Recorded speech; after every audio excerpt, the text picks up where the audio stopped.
Xitoyning organ tashviqoti bo'lgan atalmish Xinjiang gazetining 9-iyul xabar qilishicha, Xitoy doiralari Aqto'ng noyasida bu yilning 5-dan buyon ishga o'rinlashtirishdan burungi tarbiyalash bazasi nomida 13 ming kishini yig'ib olish lagerlariga qamagan. Xabarda aytilishicha, 18-iyun Aqto'ng noyasi Barin yezisida qurilgan ig'lik tiklash va ishga o'rinlashtirish tarbiyalash bazasi nomidagi bir Xitoy shirkatining fabrikasiga 465 nafar Uyg'ur ayol ishchi atalmish tarbiyalashga e'lingan. Xabarda hayoti dehqon chorvachilik bilan o'tgan bu yezi ayollarining Xitoy doiralari tomonidan uylari va etizlardan majburiy elib chiqarilib, atalmish amaliy tarbiyalash bazasi nomidagi yig'ilish lagerlarida kasbiy ma'rif oladiganligi, o'qish bitirgandan keyin Xitoy shirkatlarida ishlaydiganligi aytilgan.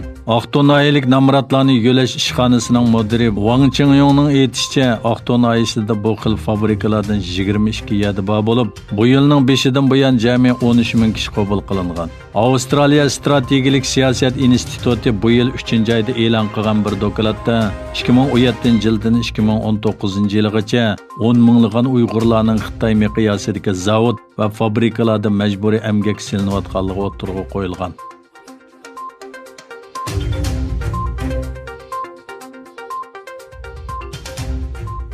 Angliyalik bir yuqori darajalik parlament a'zosi chorshanba kuni Hodison institutining tadqiqotchisi Bin Judaq bilan suhbatlashganda Angliyaning iqtisodiy tuzilmasidagi Xitoyga bo'lgan o'zgarish pozitsiyasi haqida to'xtaldi.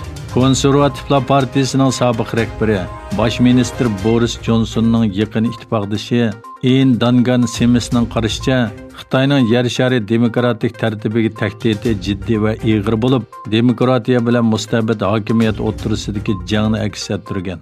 Bu tushunchani aks ettirgan Duncan Sims va ishchilar partiyasining parlament a'zosi Helena Kindi 6-oyda Xitoyga qarshi parlamentlar ittifoqini qurgan bo'lib, yer shari demokratik harakatini moslashtirish orqali Xitoyning tajovuzchiligini cheklash uchun loyihalangan bu ittifoqning hozir Avstraliya, Kanada va Yevropadagi boshqa davlatlarda 16 sho'basi bor. Duncan Simsning aytishicha, u Hindistonga o'xshash barliq parlamentlar bilan bu guruhga qatnashish haqida suhbatlashmoqda ekan. Duncan Sims Angliyaning qoidalarini asos qilgan tartibda mavjud bo'lgan qoidalarning hech qaysisiga bo'ysunmaydigan, bu davlat bilan qanday muomala qiladiganligini qoidadan baholash kerakligini o'tirg'i qo'ydi. U yana Xitoy telegraf shirkati Huawei'ni Angliyaning darajadan tashqari tez 5G to'rdilla emas, balki barliq telegraf aslahalaridan yo'qotish kerakligini o'tirg'i qo'ydi.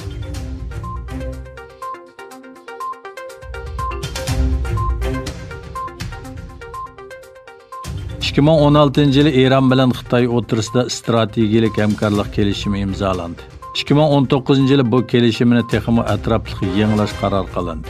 O'tgan yili 8-oyda Eron tashqi ishlar ministri Zarif Beijingni ziyorat qilgan bo'lib, yangilash qarori bu ziyoratdan keyin chiqarildi.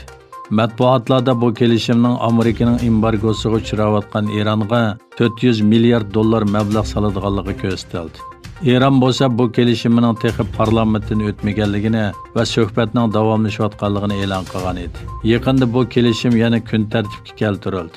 Eron tashqi ishlar ministri Zarif kelishimida hech qanday maxfiy narsa yo'qligini, muzokaralarning davomlashayotganligini va kelishim hosil qilinganda tafsilotlarning e'lon qilinganligini aytdi. Eron diniy doisi Oyatulloh Xamenei Xitoy bilan mustaqillik va ishonchlik munosabatni taraqqiy qildirishning 25 yillik universal hamkorlik kelishimini qo'llaydiganligini ta'kidladi. Kelishimida energiya va har xil ul aslahalar turlarida o'zaro mablag' selish o'tirg'i qo'yilgan. Yana bir tarafdan New York vaqt gazeti 11-iyul xabar e'lon qilib, bu kelishimni Amerikaga xiris deb atadi.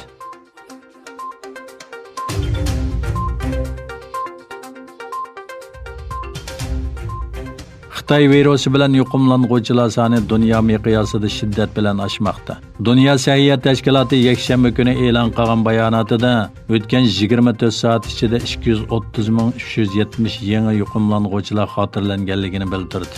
Bu son kunlik yuqumlanuvchilar soni rekord yaratilganlikdan derak berdi. Mazkur tashkilotning qarashicha, virus sababidan har kuni 5000 da kishi hayotidan ayrilmoqda. Reuters agentligining xabar qilishicha, Xitoy virusi bilan yuqumlanuvchilar soni 13 millionga yaqinlashgan bo'lib, o'tgan 7 oyda virus sababli 565 ming kishi o'lgan. Dünya Səhiyyə Təşkilatının bayanatında xususən Amerika, Braziliya, Hindistan va Janubiy Afrika qatorliq davlatlarda yuqumlanğuchilar sonining eshivatganligi o'tirg'a qo'yilgan.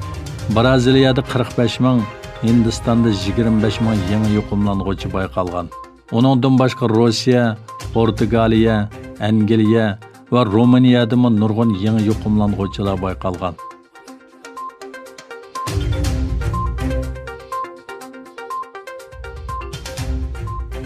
Xitoydagi eng chong tatliq suv ko'li bo'lgan Fuyan ko'lida suv saviyasining tez suratda o'sishi sababli bu rayonda qizil rangli ogohlantirish chiqarildi. Xitoyning sharqi janubidagi Jiangxi o'lkasiga joylashgan Fuyan ko'lida shiddatli yog'in sababli suv saviyasida rekord ko'rildi. Ko'l suvi 22,5 miqdoriga yetdi. Bu 1998-yildagi 19,5 metrlik rekorddan xeyli oshib ketdi.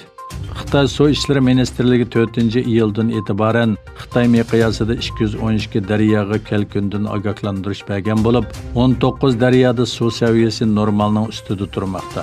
Yana bir tarafdan Xitoyda 6-iyuldan buyangi kelkun ofatida 5 million 200 ming kishi ta'siriga uchirgan bo'lib, 455 ming gektardan ko'p terilg'u yer ziyonga uchirgan. Kelkun ofati sababli Xitoy iqtisodi $900 million ko'p ziyon tortgan.